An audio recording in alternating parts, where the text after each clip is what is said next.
रामायण और रामचरितमानस में सीता माता और लक्ष्मण के बारे में एक बहुत ही रोचक कथा मिलती है।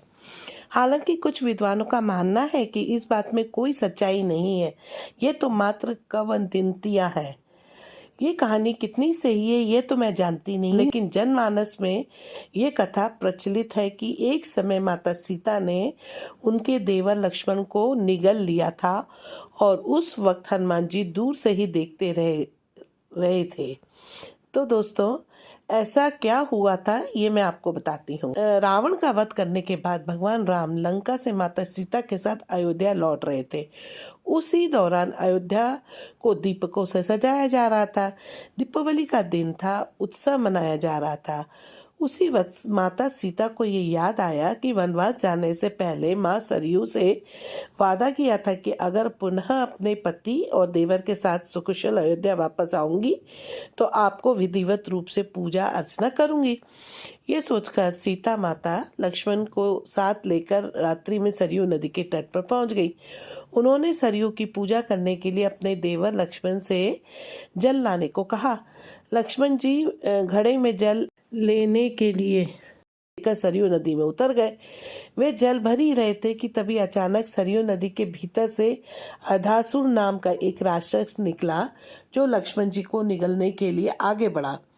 लेकिन तभी क्या देखते हैं कि भगवती माता सीता ने यह दृश्य देखा और उन्होंने लक्ष्मण को बचाने के लिए अधासुर को निगलने से पहले स्वयं लक्ष्मण को निगल गईं। लक्ष्मण को निगलते ही सीता और लक्ष्मण का शरीर जो था जल के समान एक तत्व में बदल गया। यह अद्भुत दृश्य दूर खड़े हनुमान जी देख रहे थे, जो एक पेड़ के पीछे छिपे हुए थे।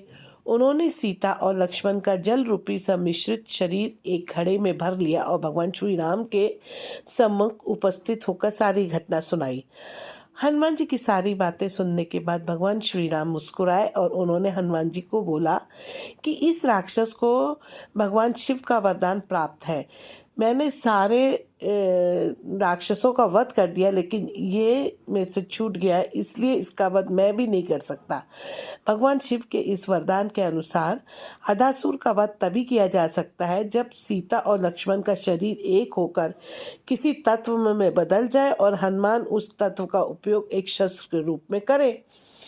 प्रभु श्री राम की ये बातें सुनकर हनुमान जी ने उस घड़े के जल को गायत्री मंत्र से अभिमंत्रित करके सरयू नदी में बहा दिया।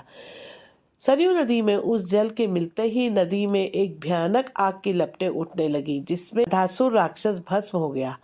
अधासुर के भस्म होते ही माता सरयू खुद प्रकट हुई और उनके आशीर्वाद से माता सीता और लक्ष्मण को पुनः उनका शरीर मिला।